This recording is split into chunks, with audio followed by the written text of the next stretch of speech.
आपकी कामयाबी, आपके घर में सुख शांति, आपका हमेशा हंसते रहना, हमेशा खुश रहना, हमेशा स्वस्थ रहना आपको दुनिया की सारी खुशियां देता है और आपको इस दुनिया का सबसे सुखमय इंसान भी बनाता है।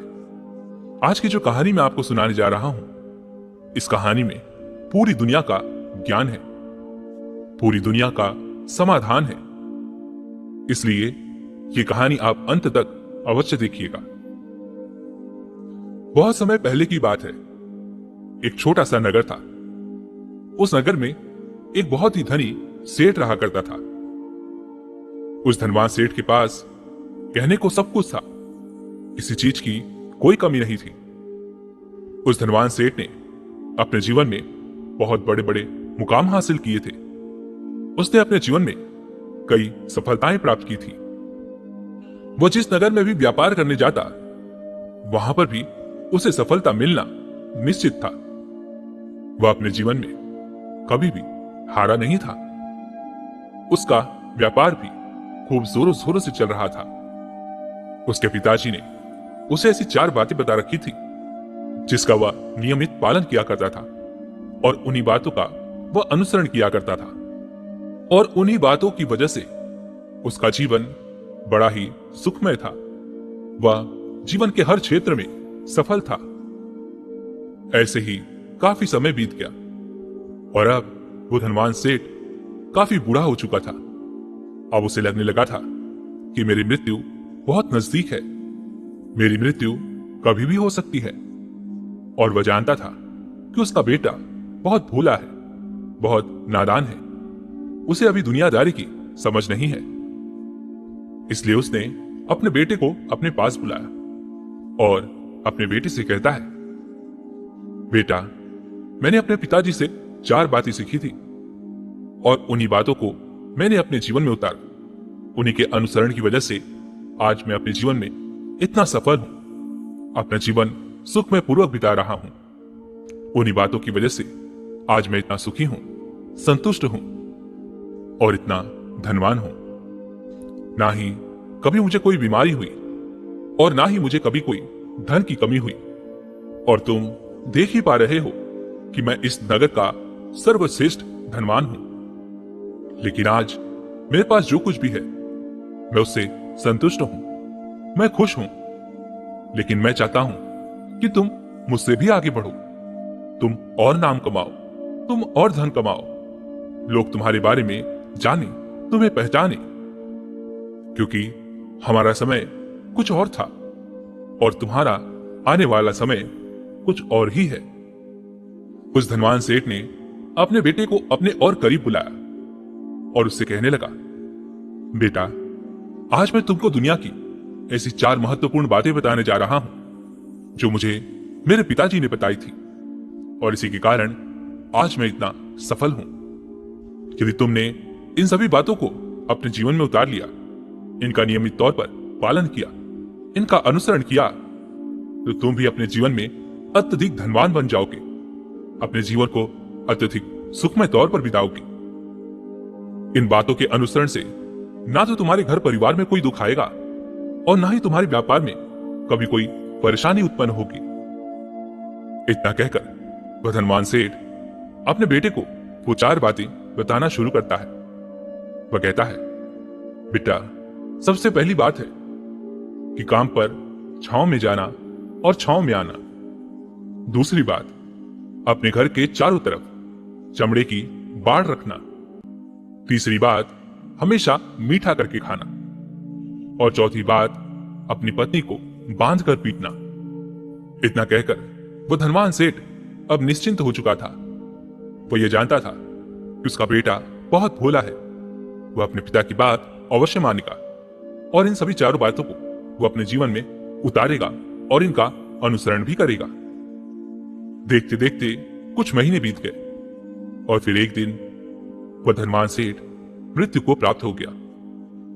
अपने पिता की मृत्यु के बाद उस धनवान सेठ के बेटे ने उन सभी 4 बातों को एक कागज पर लिख लिया ताकि वह उन्हें भूल ना जाए और उन्हीं बातों को वो अपने जीवन में उतारने लगा। उन 4 बातों का वह अनुसरण करने लगा। सबसे पहली बात जो उसके पिता ने उससे कही थी, छांव में जाना और छांव में आना, तो उसने अपने घर से लेकर अपनी दुकान तक पूरे रास्ते पर एक टेंट लगवा दिया, क्योंकि उसके पास पैसा तो बहुत था और उसे कोई रोकने वाला भी नहीं था। जब भी कोई उसे पूछता कि आखिर तुमने ऐसा क्यों किया, तो वह उसके जवाब में बस इतना ही कहता कि मेरे पिताजी ने मुझसे ऐसा ही करने को कहा है। इसके बाद उसने अपने पिता की अगली बात का अनुसरण किया। उसने अपने घर के चारों तरफ चमड़े की बाड़ खड़ी करवा दी। उसने अपने घर के दोनों तरफ चमड़े की एक दीवार खड़ी करवा दी। यह देखकर आसपास के लोग बहुत क्रोधित हो गए। वे लोग उससे झगड़ा करने पर भी उतर आए। कई लोगों ने तो उससे यह तक कह डाला कि आखिर तुमने ऐसा क्यों किया? चमड़े की बाड़ तुमने क्यों खड़ी करवा दी? चमड़े से बहुत बदबू आती है और इससे हमें तकलीफ होती है। इसे आज ही निकलवा दो। लेकिन कोई उसका कुछ भी ना बिगाड़ सका, क्योंकि उसके पास बहुत पैसा था। इसलिए कोई भी व्यक्ति उसका ज्यादा समय तक विरोध न कर सका। और उसने भी यह मन मना लिया था कि वह अपने पिता की सभी बातों को पूरे दिल से मानेगा। उसके पिता ने उससे तीसरी बात कही थी, मीठा करके खाना, जिस कारण वह अपनी पत्नी से हर रोज खाने में कुछ मीठा ही बनवाता था। कभी सेवइयां, कभी खीर, कभी हलवा, तो कभी मिठाइयां। वह हमेशा यही सब खाता रहता। और उसके पिता ने उससे जो चौथी बात कही थी, अपनी पत्नी को बांधकर पीटना, जिस कारण वह हर रोज अपनी पत्नी को बांधकर पीटा करता था। ऐसे ही कई दिन बीत गए और देखते ही देखते अब उस सेठ के बेटे का जीवन धीरे धीरे बर्बाद होने लगा था, क्योंकि उसने अपने पिता की सभी बातों का गलत मतलब निकाला था और वह उसी के अनुसार उनका पालन कर रहा था। देखते देखते उसका उतना बड़ा व्यापार अब ठप होने लगा था। उसके यहां पर ग्राहकों की संख्या कम होने लगी थी, क्योंकि जब उसका मन करता तब वह दुकान जाया करता और जब उसका मन करता तो वह दुकान से वापस घर लौट आता। उसका अपने पिताजी की उस कारोबार में मन नहीं लगता था, जिस कारण उसके सारे ग्राहक अब उससे नाराज होने लगे थे। उसके सारे ग्राहक अब एक एक करके उस दुकान को छोड़ते चले जा रहे थे। इसी कारण उसका पूरा व्यापार अब ठप हो चुका था। जिस व्यापार को खड़ा करने में उसके पिताजी ने खून पसीना एक कर दिया था, उस व्यापार को उसने कुछ ही महीनों में पूरी तरह से बर्बाद कर दिया था। अब उसका धंधा बहुत कम हो चुका था, जिस कारण वो बहुत परेशान रहता था, बहुत चिंतित रहता था। और जो उसने चमड़े की दीवार खड़ी करवाई थी, उस कारण आसपास में बहुत गंदी बदबू फैल चुकी थी। इसलिए जो भी उसके आसपास रहते थे, उन सभी ने वह घर छोड़कर कहीं और पर अपना बसेरा बसा लिया। चमड़े की बदबू के कारण अब उसके घर में भी कोई नहीं आता था। यहां तक कि उसके मित्र और उसके रिश्तेदार भी उस घर में आने से कतराते थे।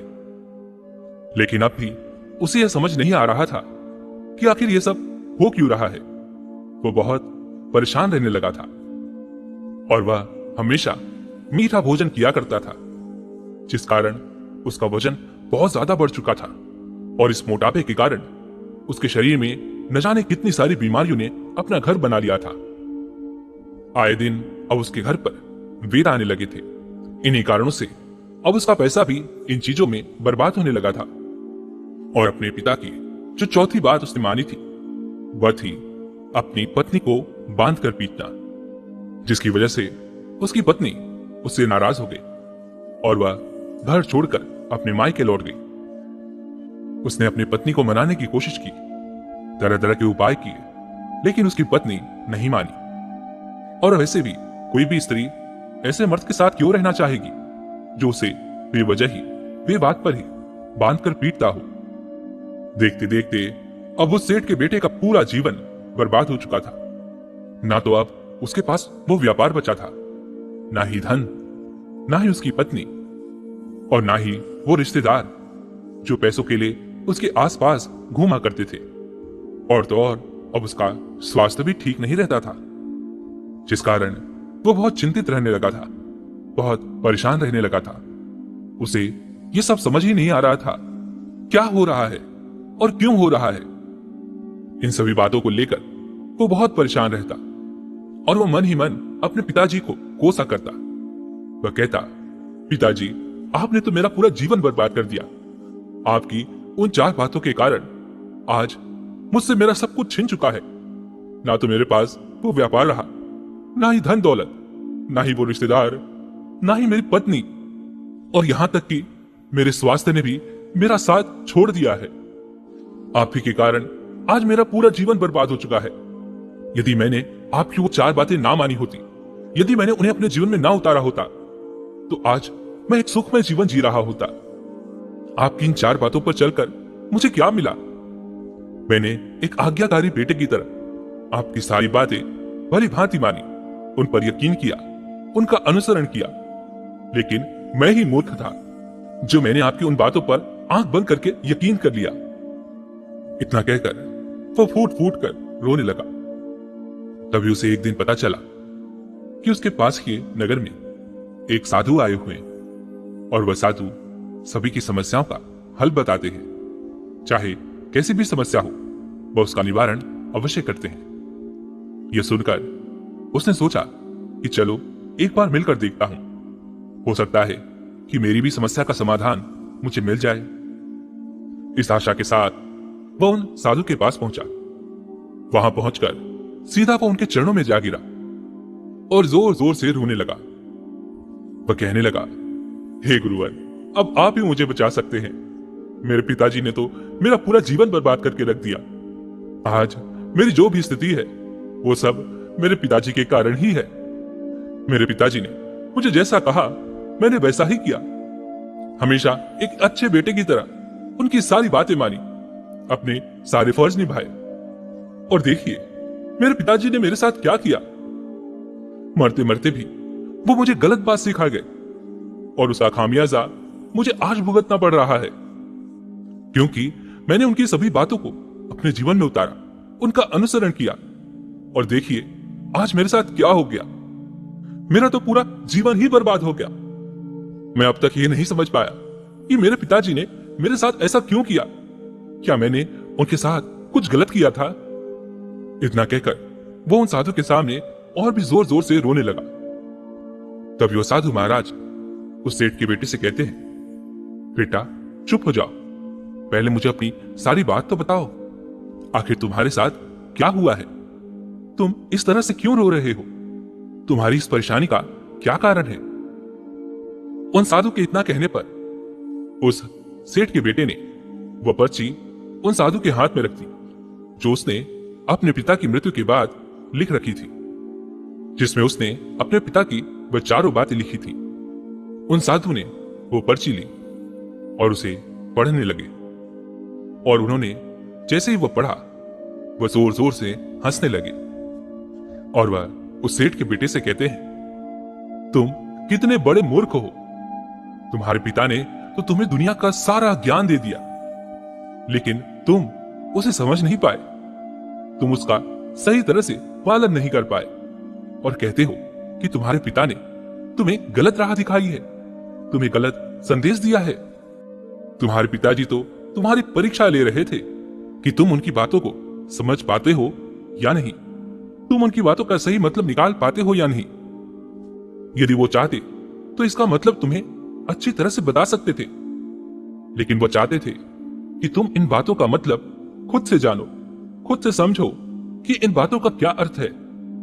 लेकिन अब तो ऐसा प्रतीत होता है कि मानो तुम्हारी बुद्धि बिल्कुल भ्रष्ट हो चुकी है। तुमसे बड़ा मूर्ख मैंने आज तक नहीं देखा। जिसके पास दुनिया का इतना बड़ा ज्ञान हो, वह भला इतनी बड़ी मूर्खता कैसे कर सकता है? तुम्हारे पास कोई ज्ञान नहीं है, तुमने कोई भी ज्ञान अर्जित ही नहीं किया। यदि तुम इन बातों का सही मतलब समझ चुके होते तो तुम भी अपने जीवन में अपने पिता की तरह ही सफल होते, खुश होते, और तुम्हारा जीवन सुखमय तरह से बीत रहा होता। लेकिन तुम इतने बड़े मूर्ख हो कि तुमने अपने पिता की बातों का गलत मतलब निकाल लिया। उन बातों के मतलब के बारे में तुमने सोचा तक नहीं। उन्होंने जैसा कहा तुमने वैसा करना शुरू कर दिया। यदि तुम्हें उन बातों का अर्थ नहीं पता चल रहा था तो तुम किसी ज्ञानी से मिल सकते थे, तुम उससे उस बातों का मतलब निकाल लेते। लेकिन जैसा तुमने अपने पिता की इन बातों को समझा है, इसका मतलब वैसा नहीं है। इस पर वो सेठ का बेटा कहता है, हे गुरुवर, आप क्या कहना चाहते हैं? क्या मैं अपने पिता की बातों को सही नहीं समझ रहा? और वैसे भी इसमें समझने लायक है क्या? उन्होंने तो सबको साफ साफ ही बताया था और मैंने उन्हें अपने जीवन में उसी तरह से उतार लिया। तो फिर मैंने गलत क्या किया है? इस पर वो साधु एक बार फिर मुस्कुराने लगे और उस सेठ की बेटी से कहते हैं, बेटा, ये जो बातें लिखी गई हैं, इन बातों के पीछे एक गहरा अर्थ है जिसे तुम समझ नहीं पाए। इसी कारणवश तुमने ये मूर्खता कर दी और इसी कारणवश तुमने अपना पूरा जीवन बर्बाद कर लिया। लेकिन अब भी कुछ नहीं बिगड़ा, अब भी तुम्हारे पास बहुत समय है।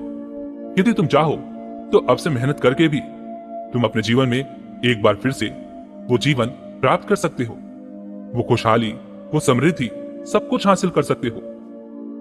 इस पर वो सेठ का बेटा कहता है, हे गुरुवर, कृपया करके मुझे उन 4 बातों का मतलब समझाइए। आखिर उन 4 बातों का क्या अर्थ है? इस पर वो साधु महाराज उस सेठ के बेटे को कहते हैं, तुम्हारे पिताजी ने तुमसे कहा था छांव में जाना और छांव में आना।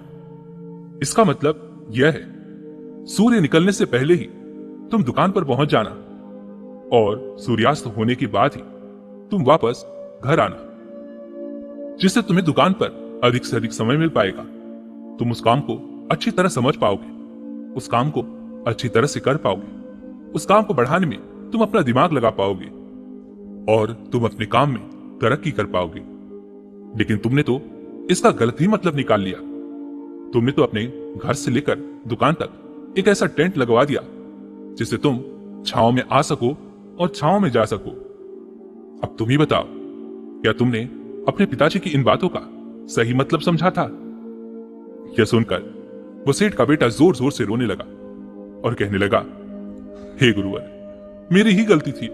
मैंने ही अपने पिता की इन बातों का गलत मतलब निकाला और इसी कारणवश आज मैं पूरी तरह से बर्बाद हो चुका हूं। मैं ही सबसे बड़ा मूर्ख था। मेरे पिताजी ने तो मुझे इतना महत्वपूर्ण ज्ञान दिया था, लेकिन मैं उस हीरे को पत्थर समझ बैठा। आगे तो सेठ का बेटा उन गुरुवर से कहता है, हे गुरुवर, दूसरी बात क्या है? उसका अर्थ क्या है? आगे वह गुरुवर दूसरी बात का अर्थ समझाते हुए कहते हैं, चमड़े की बाढ़ करवाना। इसका अर्थ यह है कि तुम अपने घर में कुत्ता या बिल्ली पालना।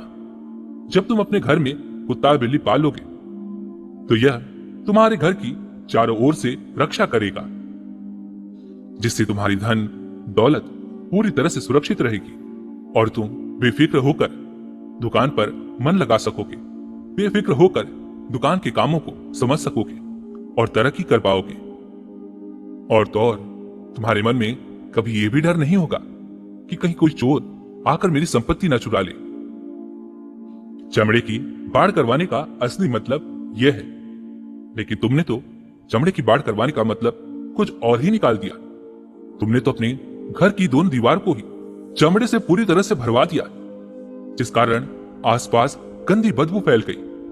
तुम्हारे आसपास के पड़ोसी भी अपना घर छोड़कर कहीं और चले गए, यहां तक कि तुम्हारे मित्र, तुम्हारे सगे संबंधी भी उस बदबू के कारण तुम्हारे घर पे आने से कतराने लगे। और अब हालत तो यह हो चुकी है कि ना तो तुम्हारे घर पर कोई आता है और ना ही कोई जाता है, और इसी कारणवश लोग तुम्हें नापसंद करने लगे और तुम्हारी बर्बादी का यह भी एक कारण है। आगे वो सेठ का बेटा कहता है, हे गुरुवर, ये सब तो ठीक है, लेकिन ये मीठा करके खाना, क्या मैंने इसका भी अर्थ गलत निकाला? मैंने तो अपने पिता की बातों के कहे अनुसार ही हर रोज मीठा खाया, और आज देखिए मेरा शरीर कितना वजनदार हो चुका है, जिस कारण मुझे अनेक प्रकार की बीमारियों ने घेर रखा है। क्या मैं इस बात को भी गलत समझ रहा था? इस पर वह साधु उस सेठ के बेटे से कहते हैं, हां, तुमने इस बात का भी गलत मतलब ही निकाला है। मीठा करके खाने का अर्थ यह है कि जब भी तुम्हें भूख तेजी से लगे तभी तुम्हें भोजन करना है, ना उसके पहले और ना उसके बाद। अन्यथा यदि तुम्हें भूख ना लगी होगी और तुम्हें भोजन मिल जाए तो तुम उस भोजन की कभी कदर नहीं करोगे। फिर चाहे वो भोजन कितना भी स्वादिष्ट क्यों ना हो, फिर चाहे वो भोजन कितना भी लाजवाब क्यों ना हो, तुम उसकी कदर कभी नहीं कर पाओगे, तुम उसका सम्मान कभी नहीं कर पाओगे। किंतु जब एक व्यक्ति को जोरों की भूख लगी होती है तो उसके सामने यदि तुम सूखी रोटी भी रख दो तो भी वो उसके लिए किसी पंचमेल से कम नहीं है। वह उसे प्रेम पूर्वक खाता है, उसका आदर करता है, उसका सम्मान करता है और वह रोटी उसे मीठी लगती है। इसीलिए तुम्हारे पिताजी ने यह कहा था कि भोजन मीठा करके खाना, जिससे तुम्हारा स्वास्थ्य भी अच्छा रहेगा। क्योंकि जब एक व्यक्ति को भूख लगी होती है और उस समय पर जब वो भोजन करता है तो वह उसके लिए एक अमृत समान होता है, और वहीं पर जब किसी व्यक्ति को भूख ना लगी हो और ऐसे समय पर वो भोजन करता है तो वह उसके लिए विष समान है, वह उसे बहुत नुकसान पहुंचा सकता है। लेकिन तुमने तो इसका भी गलत मतलब निकाला था। तुम हर रोज मीठा खाने लगे, जिस कारण तुम्हारा वजन बढ़ने लगा और इसी कारणवश तुम्हारे शरीर में अनेक रोगों ने अपना घर बना लिया और यह तुम्हें मृत्यु के करीब ले जा रहा था। इसलिए आज से जब भी तुम्हें जोरों की भूख लगे तभी भोजन करना, जो तुम्हारे लिए अत्यधिक फायदेमंद होगा और तुम्हारे शरीर को हमेशा निरोगी बनाने में तुम्हारी मदद करेगा। और जब भी तुम्हें भोजन की आवश्यकता ना हो, तुम्हें भूख ना लगी हो, ऐसे समय पर भोजन कभी ना करना। ये तुम्हारे लिए बहुत नुकसानदायक साबित होगा। और यही तुम्हारी तीसरी गलती थी, जिस कारण तुम्हारा पूरा जीवन बर्बाद हो रहा था। आगे वह सेठ का बेटा कहता है, किंतु हे गुरुवर, चौथी बात तो बिल्कुल साफ लिखी गई है, अपनी पत्नी को बांध कर पीटना। तो क्या इसका अर्थ भी कुछ और है? क्या मैंने इसका भी गलत मतलब निकाला है? इस पर वह साधु कहते हैं, हाँ बेटा, अपनी पत्नी को बांध कर पीटने का अर्थ यह नहीं है कि तुम रोज उसे बांध कर पीटो, बल्कि इसका अर्थ तो यह है कि जब भी तुम दोनों के बीच में कोई आपसी मतभेद हो जाए, कुछ नोकझोंक हो जाए, तो तुम अपनी पत्नी पर हाथ मत उठाना। जब तक कि एक स्त्री की कोई औलाद नहीं होती तब तक वह स्त्री पूरी तरह से मानसिक तौर पर अपने आप को मुक्त समझती है, और जब एक स्त्री की औलाद हो जाती है तो वह अपने रिश्तों में बंध जाती है और वह अपने रिश्ते को पूर्णतः निभाने का हर मुमकिन प्रयास करती है। और ऐसे समय पर यदि तुम्हारे बीच कुछ नोकझोंक हो जाए, कुछ गलतियां हो जाए, और ऐसे समय पर यदि तुम उस पर हाथ भी उठा देते हो, तब भी वह तुम्हें छोड़कर कभी नहीं जाएगी। क्योंकि एक स्त्री अपने पति को जरूर छोड़ सकती है, लेकिन अपनी औलाद को नहीं। लेकिन इसका अर्थ यह भी नहीं है कि तुम अपनी पत्नी पर हाथ उठाओ, बल्कि तुम्हारे पिताजी का यहां पर कहना यह था कि जो भी कोई व्यक्ति तुम्हारे साथ किसी रिश्ते में जुड़ा हुआ है, उसे अपने रिश्ते में कुछ इस तरह से बांध लो कि वह तुम्हें नुकसान ना पहुंचा सके, वो तुम्हारे साथ कुछ गलत ना कर सके, वो तुम्हारा फायदा ना उठा सके। और हमेशा अधिकांश लोग अपने जीवन में यही गलतियां करते हैं, वह अपने नए रिश्ते को कभी समय नहीं देते, जिस कारण उनका रिश्ता उतना मजबूत नहीं हो पाता, और इसी कारणवश वो अपने रिश्ते से हाथ धो बैठते हैं। और यही गलती तुमने भी की। तुमने तो अपनी पत्नी को बांध कर पीटा है, तो भला वो तुम्हें कैसे माफ कर सकती है? और यही कारण है कि वह तुम्हें छोड़कर चली गई। तुमने जो अपनी पत्नी के साथ किया वो माफी के लायक नहीं है, लेकिन तुम्हें अपनी पत्नी से माफी मांगनी चाहिए, क्योंकि तुमने गलत किया है। इसलिए जाओ और अपनी पत्नी से माफी मांगो, उसे वापस घर लाओ। और यही वो 4 बातें थी जो तुम्हें तुम्हारे पिता ने समझाने का प्रयास किया था, लेकिन तुमने इन सभी बातों का गलत मतलब निकाला और इसी कारणवश तुम पूरी तरह से बर्बाद हो गए। किंतु अभी भी तुम्हारे पास बहुत समय है। यदि तुम इन सभी बातों का सही सही अनुसरण करते हो तो तुम अपने जीवन में एक बार फिर से वो सब कुछ हासिल कर सकते हो जो तुमने खोया है। ये सारी बातें हमारे जीवन की पूरी परेशानियों का समाधान है। तुम किसी भी तरह से इनको देख सकते हो। यदि तुम कामयाब होना चाहते हो तब तो तुम्हें मेहनत करनी ही होगी। सूर्य निकलने से पहले तुम्हें अपने घर से निकलना होगा और हमेशा सूर्य के ढलने के बाद ही तुम्हें घर वापस लौटना होगा, ताकि धन दौलत को कोई तुमसे छीन ना ले। तुम्हें अपने रिश्तों को कुछ इस तरह से बांधना होगा ताकि वो रिश्ते तुम्हें परेशान ना करें, तुम्हें तकलीफ ना पहुंचाएं, तुम्हारा फायदा ना उठाएं और तुम्हें कभी नुकसान ना पहुंचा सकें। और हमेशा एक अच्छा और स्वस्थ भोजन करना जब तुम्हें भूख लगी हो, ताकि तुम्हें जो भी सांसें मिली हैं तुम उसे खुशी खुशी जी सको। और अपने रिश्तों को हमेशा बांध कर रखना, उन्हें खुला मत छोड़ना, अन्यथा वो तुम्हारे हाथ से फिसल जाएंगे। और अपने घर में अवश्य ही कुत्ते को जरूर पालना ताकि तुम्हारा धन हमेशा सुरक्षित रहे। इन सभी बातों का अपने जीवन में अनुसरण करने के बाद तुम अपने जीवन में वो सब कुछ फिर से एक बार पा सकते हो जो तुमने आज तक खोया है। और हो सकता है कि तुम इससे भी अधिक उन्नति कर पाओ, इससे भी अधिक समृद्धि पा सको, अपने जीवन को खुशहाल और सुखमय बना सको। इतना कहकर वो साधु शांत हो गए और वह सेठ का बेटा भी अपनी सभी गलतियों को समझ चुका था। उसने उन गुरु को प्रणाम किया और वापस वो अपने घर लौट गया। उसने उन सभी चारों बातों को अपने जीवन में उतारा, उनका सही सही अनुसरण किया। उसके बाद से उसके जीवन में सकारात्मक प्रभाव दिखने लगे। वो एक बार फिर से अपने व्यापार को खड़ा करने में सफल रहा। वो एक बार फिर से अपनी पत्नी को घर लाने में सफल रहा और देखते ही देखते उसका जीवन सुखमय और आनंदमय हो चुका था।